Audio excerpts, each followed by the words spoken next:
क्या हो रहा है राजुक? प्रियदर्शी सम्राट अशोक के आदेश से धर्मलेख पत्थर में खोदा जा रहा है। सुना है पहले भी सम्राट ऐसे धर्मलेख खुदवा चुके हैं। क्या संदेश दिया है सम्राट ने? अभिषेक के 8 वर्ष बाद देवताओं के प्रियदर्शी राजा ने कलिंग पर विजय की। वहां 1.5 लाख व्यक्तियों का देश निकाला हुआ। 1 लाख मारे गए और इससे कई गुना मरे। इसके बाद अब जबकि कलिंग जीत लिया गया है, देवताओं के प्रिय का धर्मानुशासन, धर्म प्रेम और धर्मोपदेश तीव्र हो गया है। कलिंग जीतने पर देवताओं के प्रिय को पश्चाताप हुआ है, क्योंकि जब किसी अविजित देश की विजय की जाती है तो लोगों की हत्या, मृत्यु और देश निकाला होता है, जिससे देवताओं के प्रिय को बड़ा दुख और खेद हुआ है। जैसे कोई अपने बच्चे को किसी चतुर्धाय को सौंपकर आश्वस्त हो जाता है और सोचता है कि चतुर्धाय मेरे बच्चे को ठीक तरह से रखेगी, इसी तरह मैंने जनपद जनों के हित और सुख के लिए राजुक बनाए हैं।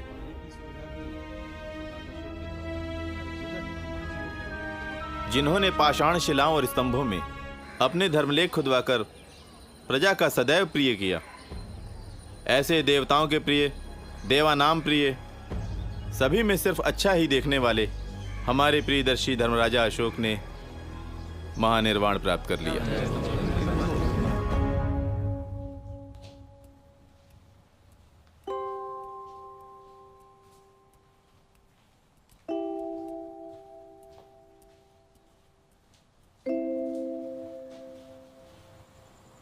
अग्रामात्य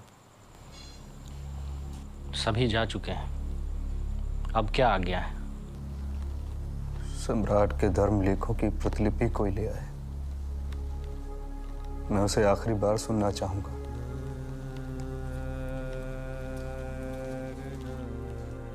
सम्राट तो आपके बचपन के मित्र थे। हम लोग साथ साथ मिट्टी में खेले, साथ साथ बड़े हुए, पर उसने मेरे साथ धोखा किया, मुझसे पहले चला गया। मैंने उसे बढ़ते देखा, मैंने उसे बदलते देखा। कोई मुझे पूछे कि क्या मनुष्य बदल सकता है, तो मैं अपने मित्र की ओर उंगली उठाकर कहूंगा, ये देखो अशोक, एक मनुष्य को मैंने देवता बनते देखा। जिस महान सम्राट की कल्पना आचार्य विष्णुगुप्त कौटिल्य ने की,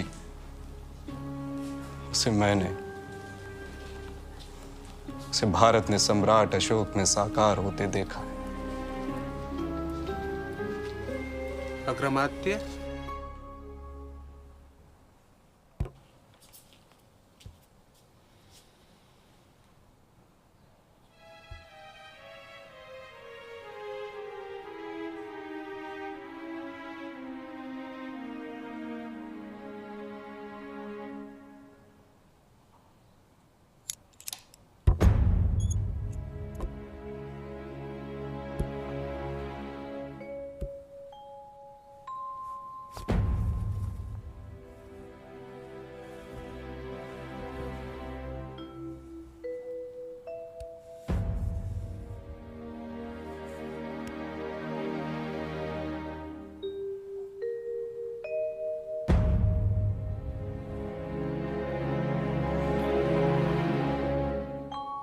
जैसे तथागत बुद्ध की शिक्षा उनकी धर्म काया है, वैसे ही पत्थर की शिलाओं और स्तंभों पर खुदे ये आलेख अशोक की धर्म काया है। अशोक को जानना है तो उसे कहानियों में नहीं, इन धर्म आलेखों में ढूंढो। मनुष्य जो रचता है उसी में कहीं न कहीं वो बसता है। शुक्र को शुक्र नीति में, बृहस्पति को बृहस्पति नीति में, भीष्म को शांति पर्व में, कौटिल्य को अर्थशास्त्र में और अशोक को उसके धर्म आलेखों में ढूंढोगे तो शायद उनसे मुलाकात हो जाएगी। अब मेरी बूढ़ी आंखें धुंधला गई हैं, कोई मेरे लिए पढ़ेगा।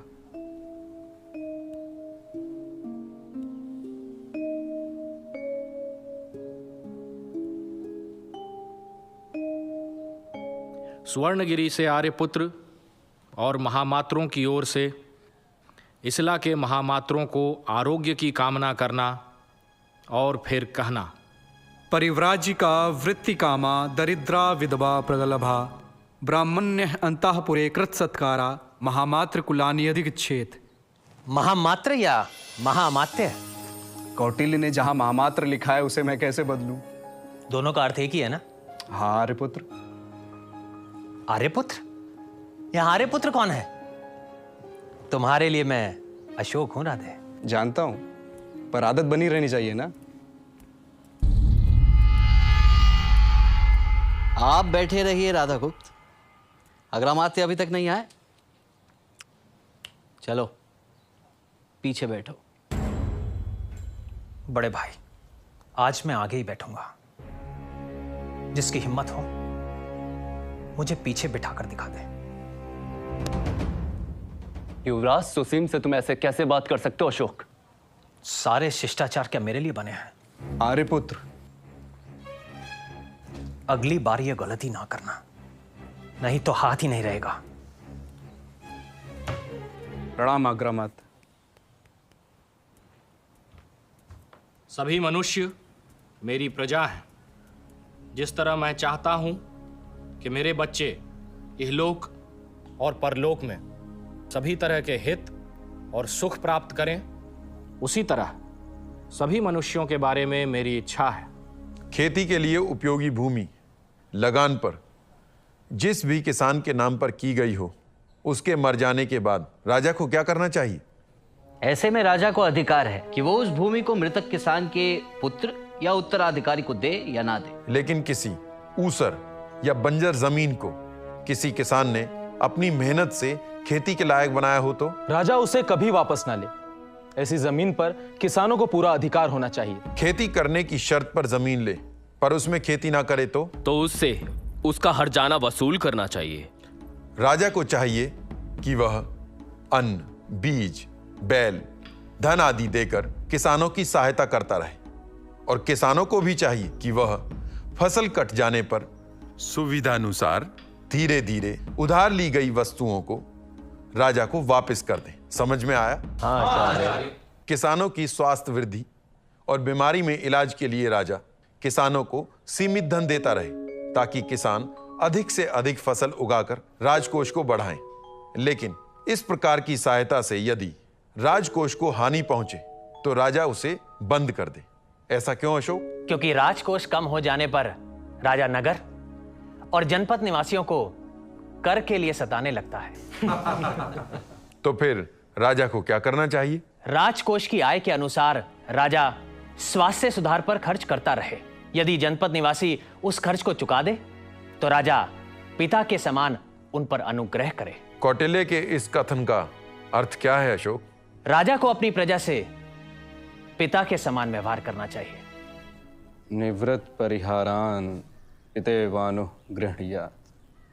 आग, बाढ़, बीमारी, अकाल, चूहों का उत्पात, व्याघ्र जैसे हिंसक पशुओं का उत्पात, सांप और राक्षस का भय उपस्थित होने पर राजा दुखी प्रजा की इस प्रकार रक्षा करे जैसे पिता अपनी संतानों की करता है। सर्वत्र चोपतान पितेवानु गृह्णीयात्। योग, योग। सम्राट बिंदुसार, तुम सबकी स्वयं परीक्षा लेंगे। तुम में से नए राष्ट्रपालों का चुनाव होगा। इसलिए राधागुप्त की सहायता से अर्थशास्त्र और नीति शास्त्रों का अध्ययन करो। अन्य आचार्य और उपाध्याय तो हैं ही। राजा अपनी प्रजा से पिता की तरह व्यवहार करे। राधे, क्या मैं सम्राट की प्रजा नहीं हूं? मैं तो उनका पुत्र हूं, उनका रक्त। परंतु सम्राट को मुझसे अधिक सुसीम प्रिय है, और सुसीम को प्रिय है अपने भाई, और उसे अप्रिय है अशोक, क्योंकि अशोक सौतेला है। कभी पिता तो कभी मेरे भाई मेरा अपमान करते हैं, तो मेरे पास वन में जाकर तपस्या करने के अलावा कोई मार्ग बचा है? आचार्य कौटिल्य का मुझ जैसे कुमार के लिए, जिसका पिता दूसरे पुत्रों और स्त्रियों से अधिक स्नेह करता हो, उसके लिए यही सुझाव है ना? तू चुप क्यों है राधे? आचार्य कौटिल्य ने तो असंतुष्ट कुमार के लिए और भी मार्ग बताए हैं।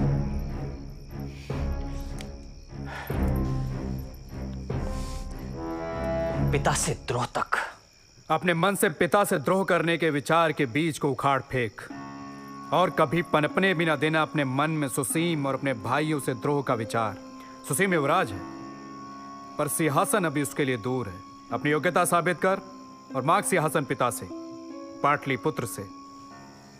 और फिर भी सिंहासन ना मिला तो दोनों मिलकर तपस्या करेंगे, पर पहले राष्ट्रपाल तो बन।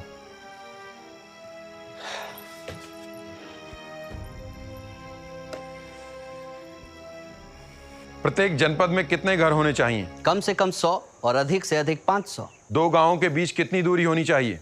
1 से 2 कोस। प्रशासन के लिए साम्राज्य का विभाजन कैसे होता है? साम्राज्य का विभाजन देश या राष्ट्र में होता है। शासन के लिए देश या राष्ट्र का विभाजन कैसे होता है? देश का विभाजन स्थानीय, द्रोणमुख, खारवटिक और संग्रहण नामक समूहों में होता है। 800 गांव के समूह को स्थानीय, 400 गांव के समूह को द्रोणमुख और 200 गांव के समूह को खारवटिक और 10 गांव के समूह को संग्रहण कहते हैं। स्थानीय के अधिकारी को क्या कहते हैं? स्थानिक। स्थानिक का कर्तव्य? दुर्ग और जनपद में रहने वाले प्रत्येक परिवार की स्त्री, पुरुष, बालक, वृद्ध की संख्या, उनके वर्ण, गोत्र, नाम, कार्य, उनकी आजीविका, उनकी आमदनी और खर्च की जानकारी रखना। इसके अलावा कर न देने वालों से कर वसूल करना। स्थानिक किसके अधीन काम करता है? जनपद में स्थानिक प्रदेष्टा और समाहर्ता, और नगर में नागरिक के अधीन काम करता है। समाहर्ता स्थानिक पर गुप्तचरों के माध्यम से नजर रखता है।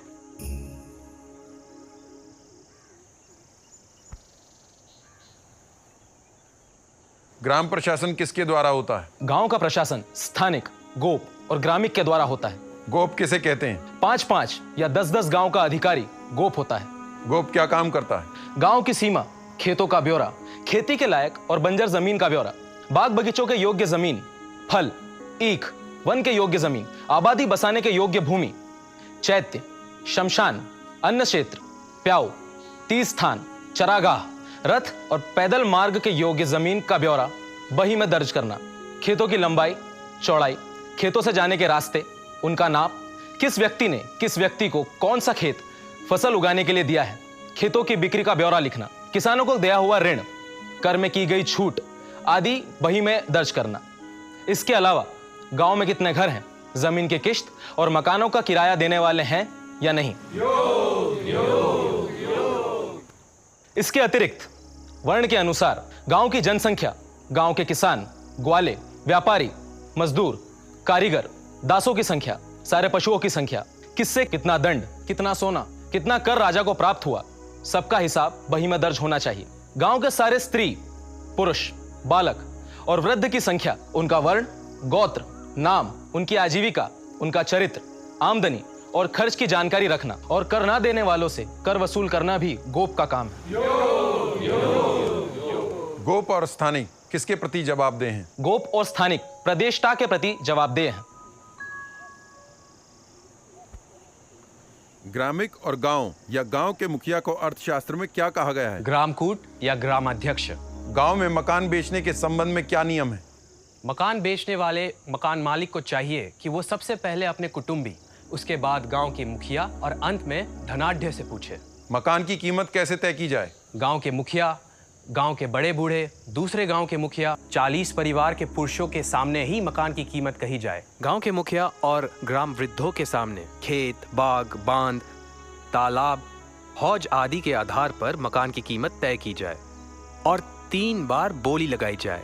3 बार बोली लगाने के बाद जो खरीदार बोली बोले उसे मकान बेच देना चाहिए। और यदि बोली लगाने वालों में होड़ लग जाए तो? यदि बोली बढ़ जाए तो बढ़ा हुआ मूल्य शुल्क सहित राजकोष में जमा कर दिया जाए। बेचने वाले से यह शुल्क लिया जाए। ग्राम्य के और कर्तव्य क्या हैं? ग्राम सीमा विवाद, खेतों की सीमा विवाद, तपोवन, चरागाह, सड़कें, शमशान, देवालय, यज्ञ स्थान, पुण्य स्थान, खलिहान आदि के विवाद सुलझाना ग्रामिक का कर्तव्य है। ग्रामिक का वेतन क्या है? 500 पर्ण। कर में किसे छूट दी जाए? नए तालाब और बांध बनाने वाले को 5 वर्ष तक, यदि उनकी मरम्मत कराए तो 4 वर्ष तक, यदि उनको बड़ा करे तो 3 वर्ष तक उनसे कर न लिया जाए। इसी तरह भूमि को गिरवी रखने और बेचने पर 2 वर्ष तक कर न लिया जाए।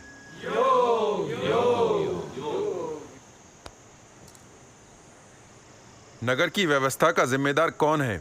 नागरिको नगरम चिंतित। नगर की व्यवस्था के लिए नागरिक जिम्मेदार है। नगर को 4 भागों में बांटा जाता है। हर भाग एक स्थानिक के जिम्मे होता है और हर भाग के 10, 20 या 40 परिवार का जिम्मा एक गोप पर होता है। किसकी सूचना नगर में गोप या स्थानिक को देना आवश्यक है? जो अधिक खर्च करता हो, अधिक शराब पीता हो, जो छिपकर हथियार से लगे घाव का इलाज करवा रहा हो और घर में आए किसी भी अतिथि की सूचना गोप को देना जरूरी है। इसी तरह जिस किसी पर शंका हो या कहीं भी संदिग्ध व्यक्ति दिखाई दे तो उसकी सूचना गोप या स्थानिक को देना जरूरी है। गर्मी की ऋतु में नागरिक को क्या ध्यान रखना चाहिए? नागरिक को गर्मी की ऋतु में मध्याह्न के 4 हिस्सों में आग जलाने की मनाही कर देनी चाहिए। जरूरी हो तो घास फूस के मकानों के बाहर खुली जगह में आग जलाने की अनुमति दी जा सकती है।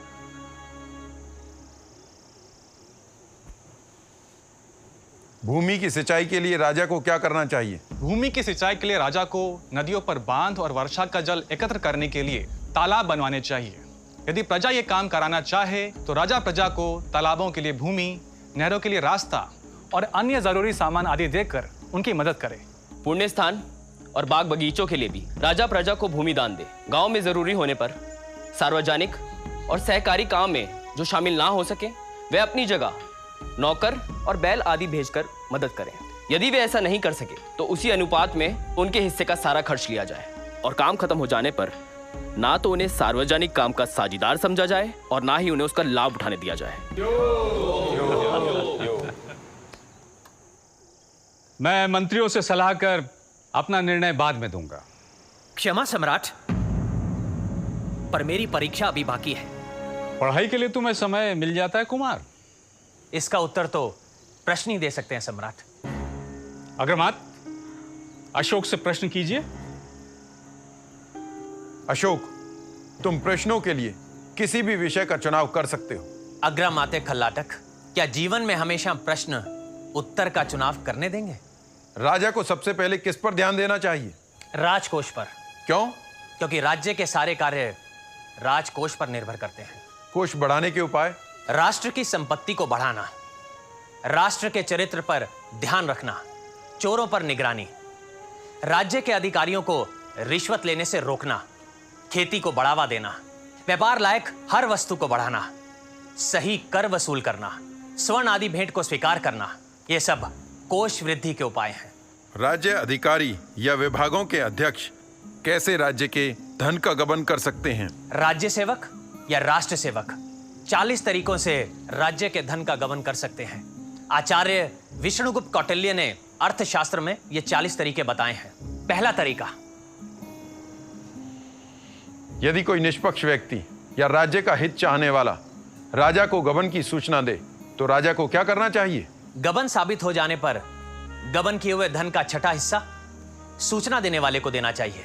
यदि सूचना देने वाला राज्य कर्मचारी हो तो उसे 12वां हिस्सा देना चाहिए और यदि सूचना गलत हो तो सूचना देने वाले को शारीरिक या आर्थिक दंड देना चाहिए। एक न्यायालय में कितने धर्मस्थ या न्यायाधीश मुकदमा सुने? 2 राज्यों की सीमा पर जनपद संधि में, 10 गांव के केंद्र संग्रहण में, 400 गांव के केंद्र द्रोणमुख में 800 गांव के केंद्र स्थानीय में 3-3 न्यायाधीश एक साथ मुकदमा सुने। जाली दस्तावेज या जाली मुद्रा या जाली सिक्के बनाने वाले को क्या दंड दिया जाए? यदि ऐसा काम आम आदमी करे तो उसे प्रथम साहस दंड देना चाहिए। यदि विभाग अध्यक्ष करे तो उसे मध्यम साहस दंड, यदि ग्रामिक करे तो उसे उत्तम साहस दंड, और यदि समाहर्ता करे तो प्राण दंड। न्यायाधीश को कब दंड दिया जाए? यदि न्यायाधीश अदालत में किसी अभियुक्त को डराए, धमकाए, गुड़के या बाहर निकाल दे या उससे रिश्वत ले तो उसे प्रथम साहस दंड दिया जाए। यदि न्यायाधीश गाली दे तो इससे दुगना दंड दिया जाए। यदि न्यायाधीश साक्षी से पूछने लायक बातों को ना पूछे, ना पूछने वाली बातें पूछे, या उत्तर पाए बिना ही बात को अधूरा छोड़ दे, या गवाह को सिखाए या याद दिलाए उसकी अधूरी बात को स्वयं पूरी कर दे तो उसे मध्यम साहस दंड दिया जाए। बिना गवाह के फैसला दे, सच्चे साक्षी को कपट से झूठा बना दे, बेकार की बातों में साक्षी को उलझाए रखे, साक्षी के कथन के क्रम को उलट पुलट कर लिखे, बीच बीच में साक्षी की सहायता करे, जिस पर फैसला हो चुका हो उस पर फिर से जिरा करे, तो न्यायाधीश को उत्तम साहस दंड दिया जाए। अग्रमात।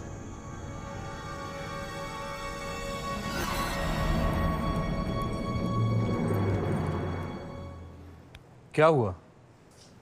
सम्राट मुझे उज्जैनी भेज रहे हैं ताकि वो जब चाहें अपने प्रिय सुसीम को सिंहासन दे सके। अशोक, तुम हर चुनौती में विपत्ति देखते हो, मैं हर विपत्ति में अवसर। दादे, मैं उज्जैनी में बैठकर क्या कर सकूंगा? कम से कम लड़ने के लिए जिंदा तो रहोगे। यहाँ सुसीम की छाती पर रहोगे तो सम्राट से भी बैर लेना होगा। मैं तो प्रसन्न हूं कि तुम्हें तोसली, तक्षशिला या सुवर्णगिरी नहीं भेजा। दूर भी किया और नजदीक भी रखा ताकि जब चाहे दबोच ले। तू मेरे साथ आ रहा है कि नहीं?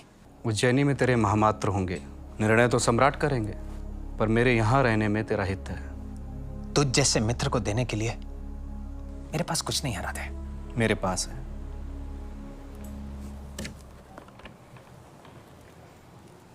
कौटिल्य अर्थशास्त्र। ये तूने कब बनाई? जब तू सो रहा था मैं जाग रहा था मित्र।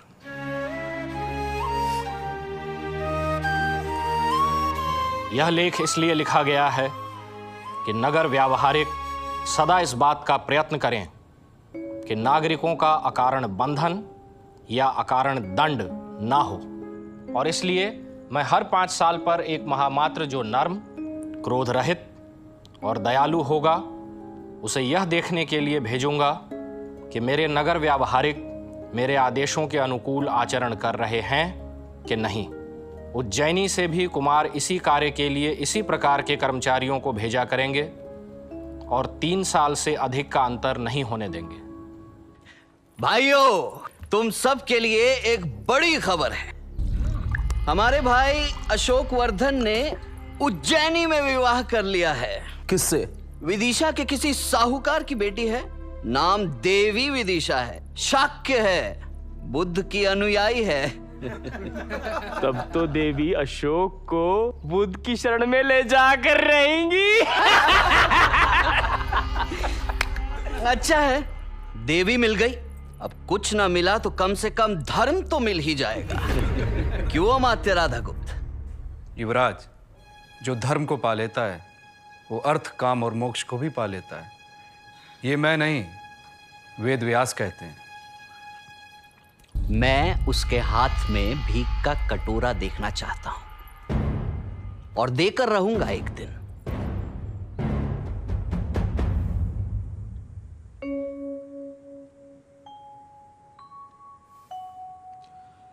यह लेख इस उद्देश्य से लिखा गया है कि महामात्र लोग सीमांत जातियों में विश्वास पैदा करने के लिए और उन्हें धर्म मार्ग पर चलाने के लिए लगातार प्रयत्न करें। सम्राट, सीमांत प्रदेश तक्षशिला में विद्रोह को कुचलकर अशोक पाटलिपुत्र की ओर बढ़ रहा है। मैंने उसे तक्षशिला में विद्रोह को कुचलने के लिए उज्जैन से तक्षशिला जाने का आदेश दिया था, पाटलिपुत्र आने का नहीं। क्यों आ रहा है वो पाटलिपुत्र? क्योंकि वो मुझे नीचा दिखाना चाहता है सम्राट। युवराज, इसमें अशोक आपको नीचा कैसे दिखा सकता है? क्योंकि जो मैं नहीं कर पाया वो उसने कर दिखाया। मैं विद्रोह को कुचल नहीं पाया और मुझे तक्षशिला से भागना पड़ा। तब सम्राट ने अशोक को भेजा। उसने तक्षशिला को रौंद दिया। क्षमा सम्राट, युद्ध से भागना युद्ध हारना नहीं होता। आप युवराज हैं, सिंहासन के उत्तराधिकारी। तक्षशिला तो फिर जीता जा सकता था। ठीक कह रहे हैं अमात्य राधागुप्त। वो तक्षशिला से सीधा उज्जैन ही जा सकता था सम्राट। क्या सम्राट ने उसे ऐसा आदेश दिया था? नहीं। और एक विजयी पुत्र किसके पैरों में अपना सिर रखेगा? किसके पैरों में तक्षशिला से जीते हुए उपहार रखेगा और सम्राट से आशीष मांगेगा? किसके पैरों में सिर रखकर अनजाने में की गई भूलों के लिए क्षमा मांगेगा? और युवराज सुसीम को अशोक से कैसा भय? पाटलिपुत्र को अशोक से कैसा भय? यहाँ उसके पिता सम्राट हैं, माँ साम्राज्ञी है, भाई युवराज हैं, आचार्य मंत्री हैं, मित्र अमात्य हैं। क्या अशोक को अपने पिता से नहीं पूछना चाहिए कि पिता आपका स्वास्थ्य कैसा है? क्या पाटलिपुत्र ने अशोक पर प्रतिबंध लगा दिया है? क्या सिर्फ एक बुद्ध अनुयायी और एक वैश्य की बेटी से विवाह करने के कारण सम्राट उसे त्याग देंगे? देवी विदिशा भी आपकी प्रजा है सम्राट। सम्राट, अशोक का स्वागत करिए।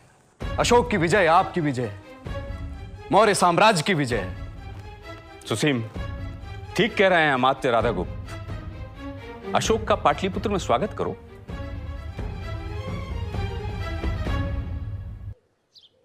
जन्म दुख है, जरा दुख है, व्याधि दुख है, मृत्यु दुख है। अज्जा, पाटलिपुत्र से दूत आया है।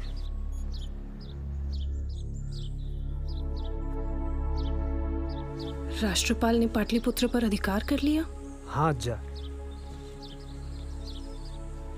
क्या युवराज सुसीम ने पाटलिपुत्र का सिंहासन लेने से मना कर दिया?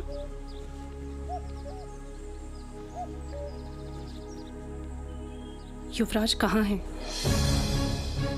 मुझे पीछे बैठने को कहता था। तक्षशिला से भागते हुए तुझे शर्म नहीं आई? मुझे बंदी बनाना चाहता था ना तू? तो चल, आज मैं तुझे सदा के लिए मुक्त करता हूं। जो राधा गुप्त पाटलिपुत्र से, सम्राट से घात कर सकता है, वो तेरे साथ भी विश्वासघात कर सकता है अशोक।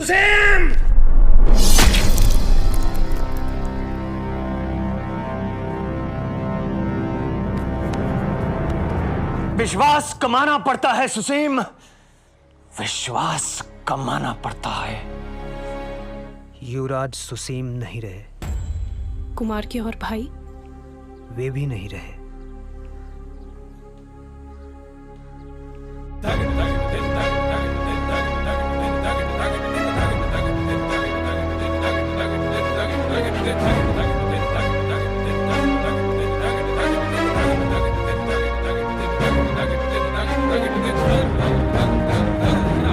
तक्षशिला से भागकर आने वाला सुसीम पाटलिपुत्र की रक्षा कैसे करता? मैंने तक्षशिला से पाटलिपुत्र की अवहेलना का और कायरो से पाटलिपुत्र के अपमान का प्रतिशोध ले लिया। कुमार ने उनकी हत्या की। युवराज सुसीम ने कुमार को बंदी बनाने का आदेश दिया था। सिंहासन के लिए भाई भाई में युद्ध हुआ।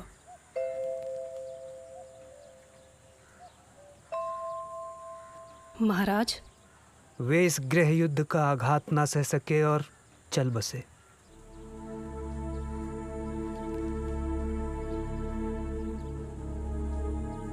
कुमार को संदेश देना कि महेंद्र और संघमित्रा को योग्य समय पर पाटलिपुत्र भेज दूंगी।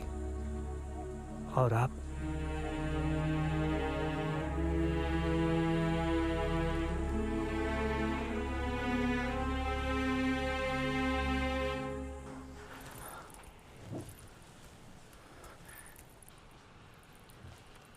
तू अकेला क्यों आया राधे? देवी ने पाटलिपुत्र आने से मना कर दिया। क्यों? अशोक, तू शासन में ध्यान दे, देवी को फिर मना लेंगे। क्या कहा देवी ने? वो बुद्ध शासन की सेवा में ही रहना चाहती हैं। राधे, क्या कहा देवी ने? देवी ने मुझसे पूछा। भैया राधे, क्या सम्राट बिंदुसार चाहते थे कि एक बुद्ध अनुयायी पाटलिपुत्र की साम्राज्ञी बने? क्या मैं उस साम्राज्य का उपभोग कर सकती हूँ जिसकी नींव में हिंसा की कीच और रक्त का दलदल है। पाटलिपुत्र में महेंद्र और संघमित्रा को पिता का स्नेह मिलेगा या हत्या, या रक्तपात को भी सही ठहराने वाली राजनीति की करुणाहीन सीख। फिर भी मैं महेंद्र और संघमित्रा को उनके पिता के पास जरूर भेजूंगी। राधे, एक बार देवी के बिना मैं रह भी लूंगा, पर महेंद्र और संघमित्रा के बिना नहीं। संभाल तू पाटलिपुत्र, मैं जा रहा हूं विदिशा। राजन, आपको स्मरण कराना मेरा धर्म है। प्रजा के सुख में राजा का सुख है, प्रजा के हित में राजा का हित है। आपकी वेदनाओं, संवेदनाओं और स्नेह से बड़ा है साम्राज्य और शासन। पहले देश संभाल लो, फिर परिवार। तू इतना क्रूर और निर्मम कैसे हो सकता है राधे? राजन, शासन का पथ स्वयं के प्रति क्रूरता और निर्ममता का ही पथ होता है।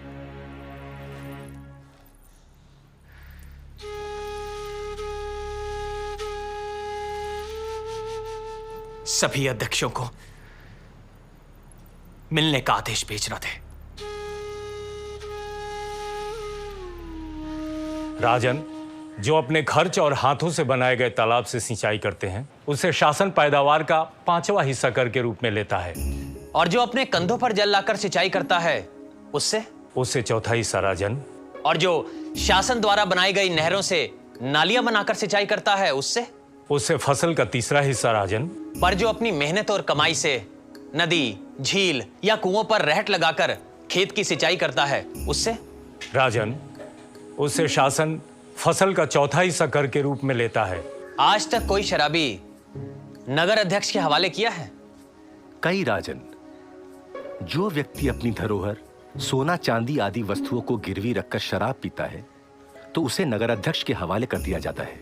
इसके अलावा जो भी व्यक्ति अपनी आमदनी से अधिक और बिना आमदनी के शराब पर फिजूल खर्च करता है, उसे भी गिरफ्तार करवा दिया जाता है। राजन,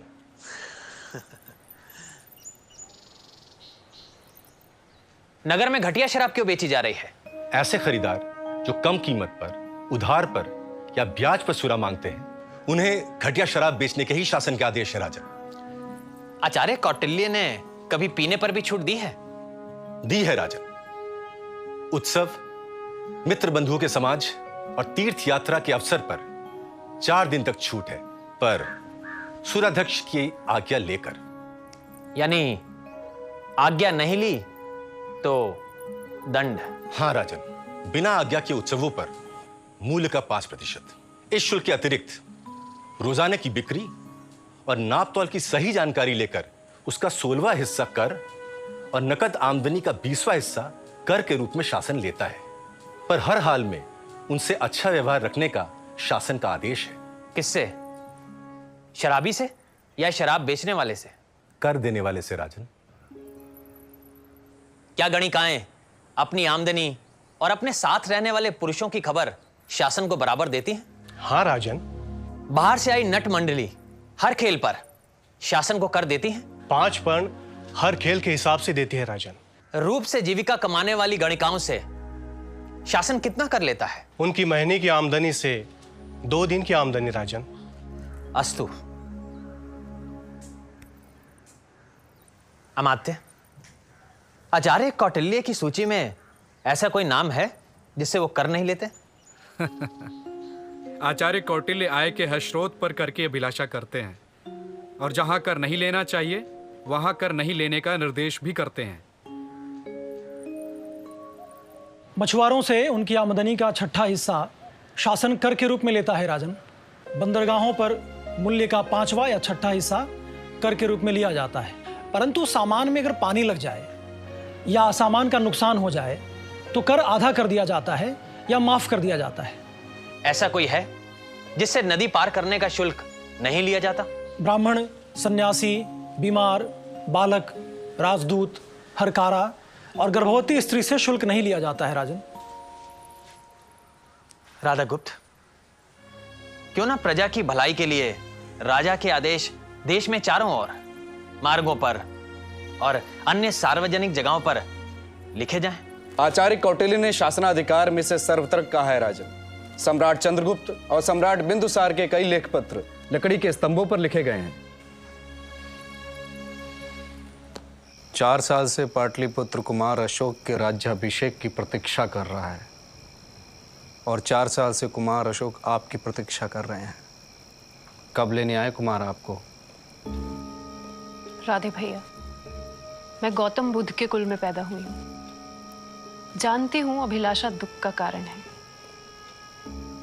इसलिए न कुमार से न किसी से मैं कोई अभिलाषा करती हूं। कुमार से कहना मुझे धर्म में स्थिर रहने दे। मैं पाटलिपुत्र नहीं जा सकती।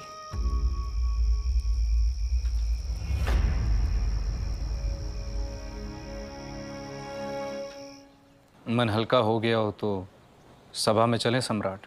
उत्सव में सभी आपकी प्रतीक्षा कर रहे हैं। राधे, मेरा राज्य अभिषेक हो गया। सभी ने सम्राट कहकर मेरा अभिनंदन किया। मौर्य सम्राट अशोक वर्धन की जय का पहला घोष तूने किया। बचपन से आज तक सम्राट अशोक शब्द सुनने के लिए मैं तड़प रहा था, और आज जब सुना तो मैंने जाना कि इससे भी एक प्रिय शब्द है जिसके लिए मैं अब तड़प रहा हूं।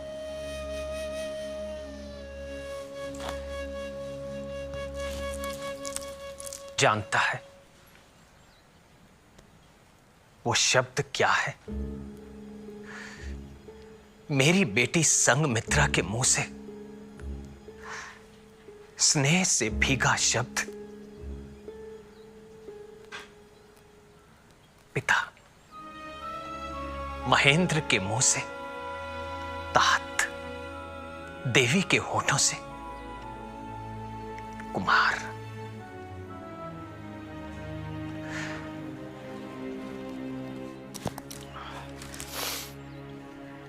पर शायद तू ठीक ही कहता है। शासन का पथ स्वयं के प्रति क्रूरता और निर्ममता का पथ होता है।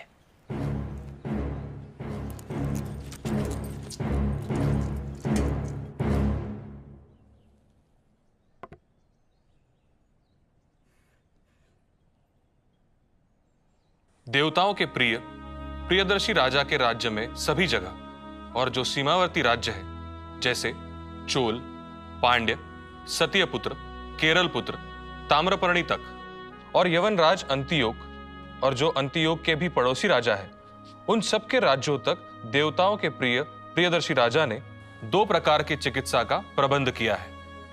मनुष्यों की चिकित्सा और पशुओं की चिकित्सा। औषधियां भी मनुष्य के उपयोग की और पशुओं के उपयोग की। जहां जहां नहीं थी वहां वहां मंगवाई गई और रोपवाई गई। इसी प्रकार मूल और फल भी जहां जहां नहीं थे वहां वहां सभी जगह मंगवाए गए और रोपवाए गए। मार्गों पर पशुओं और मनुष्यों के आराम के लिए कुएं खुदवाए गए और पेड़ भी लगवाए गए। अमात्य, आचार्य विष्णुगुप्त कौटिल्य ने भी ऐसे पौधों के बीज बाहर से मंगाने की सलाह दी है ना, जो दवा बनाने के काम आते हैं। हाँ सम्राट, अर्थशास्त्र में शुल्काध्यक्ष अध्याय में। शुल्काध्यक्ष, ऐसे बीजों की आयत पर कोई कर नहीं। प्रादेशिक, जब गृह निर्माण का नियम है कि सूती का गृह को छोड़कर सब मकानों में शौचालय होना अनिवार्य है, तो इस नियम का उल्लंघन करने वाले को दंड क्यों नहीं दिया गया?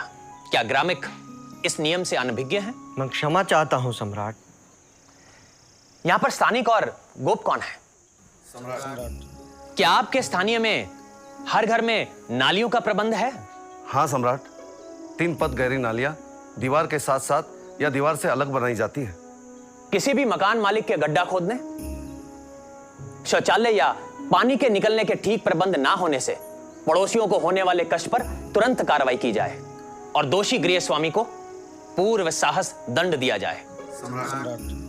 पानी जमा होने से किसी की दीवार को नुकसान हो तो दोषी को दंड दिया जाता है। 12 पड़ दंड दिया जाता है सम्राट। और कोई मल मूत्र आदि से मार्ग में रुकावट उत्पन्न करे तो 24 पढ़ दंड दिया जाता है सम्राट। क्या मैं आशा कर सकता हूं कि भविष्य में इस तरह के विषय ग्रामीण स्तर पर ही सुधर जाएंगे? सम्राट।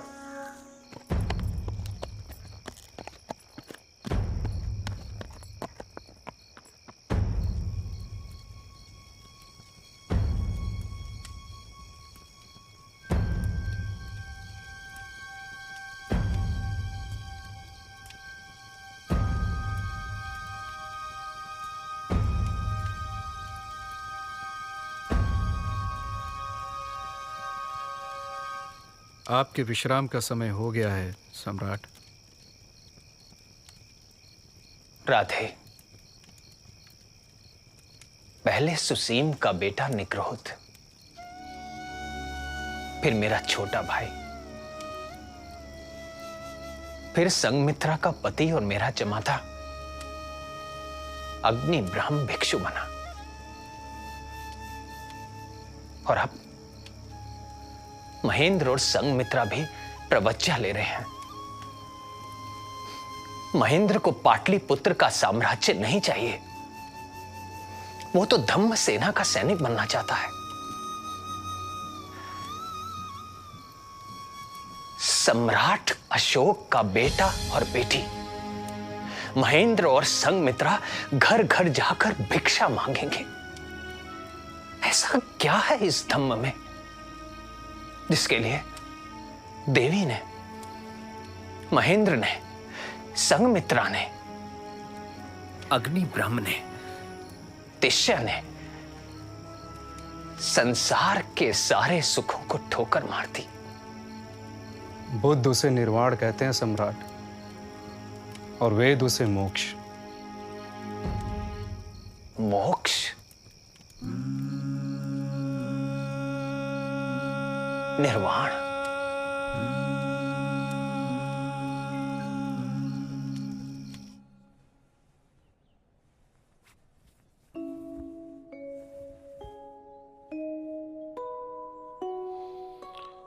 पर आज देवताओं के प्रिय प्रियदर्शी राजा के धर्माचरण से भेरी का शब्द युद्ध का आह्वान नहीं बल्कि धर्म का शब्द बन गया। सम्राट अशोक की! सम्राट अशोक की! सम्राट अशोक की! सम्राट अशोक की! सम्राट अशोक की! सम्राट अशोक की! सम्राट अशोक। कितने लोग मारे गए सेनापति? लगभग 1 लाख।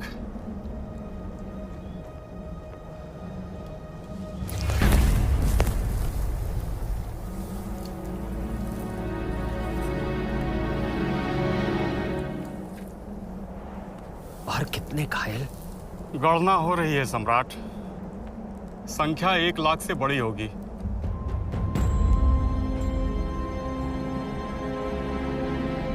ये मैंने क्या कर दिया? ये मैंने क्या कर दिया राधे?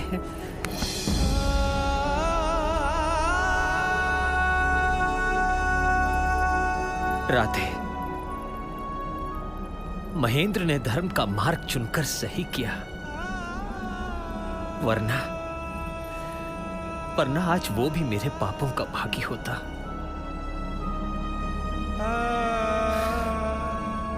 जो निर्दोष मनुष्यों को हिंसा की ओर ले जाए वो धर्म का मार्ग नहीं हो सकता, नहीं हो सकता वो धर्म का मार्ग।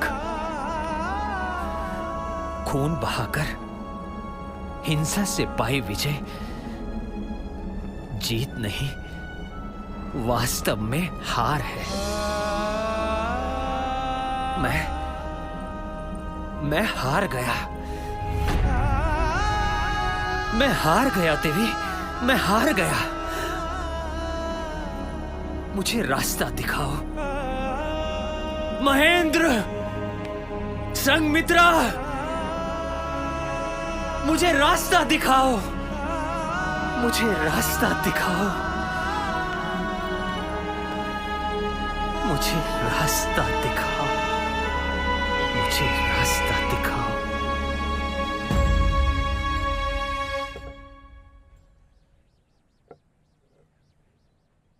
पूर्व काल में धर्म महामात्र नहीं होते थे, पर मैंने अपने अभिषेक के 13 वर्ष बाद धर्म महामात्र नियुक्त किए। ये धर्म महामात्र सभी संप्रदायों के बीच धर्म की स्थापना और वृद्धि करने के लिए नियुक्त किए गए। और योन, गांधार, राष्ट्रिक, पितनिक और अपरांत या पश्चिमी सीमा के लोग हैं। उनमें धर्मरत लोगों के हित व सुख के लिए नियुक्त किए गए हैं। वे सैनिकों और उनके मालिकों, ब्राह्मण, सन्यासियों, गृहस्थों, अनाथों और अशक्त वृद्धों के बीच धर्म में अनुरक्त जनों के हित व सुख व क्लेश से मुक्ति दिलाने के लिए नियुक्त किए गए हैं। वे वध और बंधन के विरुद्ध, प्रतिकार के लिए, क्लेश से मुक्ति के लिए और उन लोगों की रिहाई के लिए जिनके बहुत से बाल बच्चे हो या जो महाविपत्ति से ग्रस्त हो या जो अति वृद्ध हो, नियुक्त है। यह मेरा कर्तव्य है कि मैं बालक, वृद्ध, व्याधिग्रस्त, विपत्तिग्रस्त और अनाथ व्यक्तियों का भरण पोषण करूं। संतानहीन, पुत्रवती और अनाथ स्त्रियों की रक्षा भी मेरी जिम्मेदारी है। आचार्य कौटिल्य का राजा के लिए यह आदेश है, इसलिए मुझे ऐसे हर व्यक्ति की सूचना चाहिए जिसे मेरी मदद की जरूरत है।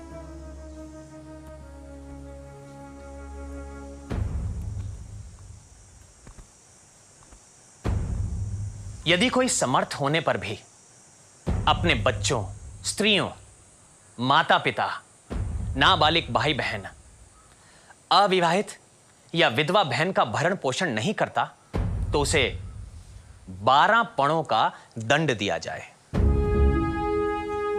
लेकिन ये बच्चे, स्त्री आदि किसी कारण पतित हो गए हों तो वो जिम्मेदार नहीं है। पर यह निषेध मां के लिए नहीं है। मां यदि किसी भी कारण पतिता भी हो गई हो तो भी उसका भरण पोषण और उसकी रक्षा पुत्र की जिम्मेदारी है। बच्चों और स्त्री के जीवन निर्वाह का उचित प्रबंध किए बिना यदि कोई संन्यास लेता है तो उसे दंड देने का आचार्य कौटिल्य का आदेश है। धर्माधिकारी की अनुमति लिए बिना यदि कोई संन्यास में प्रवेश करता है तो उसे कारागार में बंद करने का आचार्य कौटिल्य का आदेश है।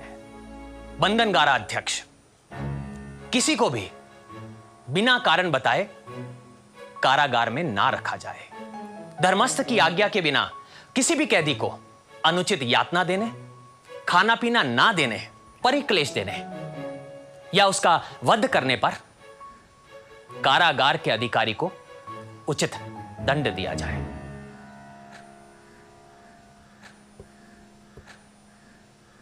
प्रतिवेदकों को हिदायत है कि हर समय, चाहे मैं खाता रहूं या रनिवास में रहूं या शयन गृह में रहूं या पशुशाला में रहूं या धर्मोपदेश स्थान में रहूं या उद्यान में रहूं, सभी जगह प्रतिवेदक मुझे प्रजा का हाल सुनाएं। मैं प्रजा का काम सभी जगह करता हूं। रात के पहले भाग में गुप्तचरों से मिला, दूसरे भाग में स्नान, भोजन और स्वाध्याय किया, तीसरे भाग में संगीत सुनकर सोया, चौथे और पांचवें भाग तक सोया रहा, छठे भाग में संगीत बजने के साथ उठा और पूरे दिन के कामों पर विचार किया, सातवें भाग में गुप्त मंत्रणा की और गुप्तचरों को भेजा, आठवें पहर में ऋत्विक, आचार्य और पुरोहित से आशीर्वाद लिया। आचार्य कौटिल्य ने जो जो कहा सब तो कर रहा हूं। आचार्य कौटिल्य ने राजा को अपने हिसाब से समय तय करने का भी अधिकार दिया है। अब क्या करना है राधे? बछड़े वाली गाय और बैल की प्रदक्षिणा कर राजसभा में चलना है। आज छुट्टी नहीं मिल सकती। मनु से लेकर कौटिल्य तक ने राजा की इतनी ही व्यस्त दिनचर्या रखी है। राजा अगर उद्यमी न हुआ तो जो उसने प्राप्त किया है और जो उसे प्राप्त करना है, दोनों का ही नाश हो जाता है। उद्योग, परिश्रम ही अर्थ का मूल है। और कुछ? सूत्राध्यक्ष से मिलना है। सूत्राध्यक्ष से क्यों मिलना है? राजा को विधवाओं, अंगहीन स्त्रियों, कन्याओं, सन्यासिनों, सजा काट रही महिलाओं, गणिका माताओं, बूढ़ी दासियों, मंदिर की दासियों, जिनके पति परदेश गए हों, ऐसी महिलाओं, अपाहिज जिनका विवाह ना हुआ हो, और जो आत्मनिर्भर होना चाहती हों ऐसी स्त्रियों के लिए सूत काटकर जीविका पाने की व्यवस्था करनी चाहिए। ये कौटिल्य का आदेश है। राधे, आचार्य कौटिल्य ने अध्यक्ष प्रचार में इतने अध्यक्ष बनाए, तो स्त्री अध्यक्ष को क्यों छोड़ दिया? तुम्हारे लिए, तुम बनाना स्त्री अध्यक्ष। अमात्य, कलिंग युद्ध ने स्त्री अध्यक्ष महामात्र की आवश्यकता महसूस करा दी देवानाम प्रिय प्रियदर्शी को। आगे पढ़ूं अग्रमात्य। देवताओं का प्रिय राजा यश व कीर्ति को बड़ी भारी वस्तु नहीं समझता, सिवाय इसके लिए कि जो कुछ भी यश और कीर्ति वह चाहता है सो इसलिए कि प्रजा धर्म की सेवा और धर्म के व्रत में संप्रति और भविष्य में भी दृढ़ रहे। इसलिए देवताओं का प्रिय प्रियदर्शी राजा यश और कीर्ति की कामना करता है, और जो कुछ वह पराक्रम करता है सो परलोक के लिए करता है, और इसलिए कि सभी बंधन मुक्त हो जाएं। जो पाप है वही बंधन है। निरंतर पूर्व प्रयत्न, सर्वस्व त्याग के बिना कोई भी मनुष्य, चाहे वो छोटी या बड़ी हैसियत का हो, यह कार्य नहीं कर सकता। इन दोनों में बड़े आदमी के लिए तो ये और भी दुष्कर है। वाक संयम, अपने संप्रदाय का आदर और दूसरे के संप्रदाय की अकारण निंदा ना करें। अपने संप्रदाय की प्रशंसा और दूसरे के संप्रदाय की निंदा वास्तव में अपने संप्रदाय को ही गहरी क्षति पहुंचाता है। इसलिए लोग दूसरे के धर्म को ध्यान से सुने और सुनने को तैयार रहें।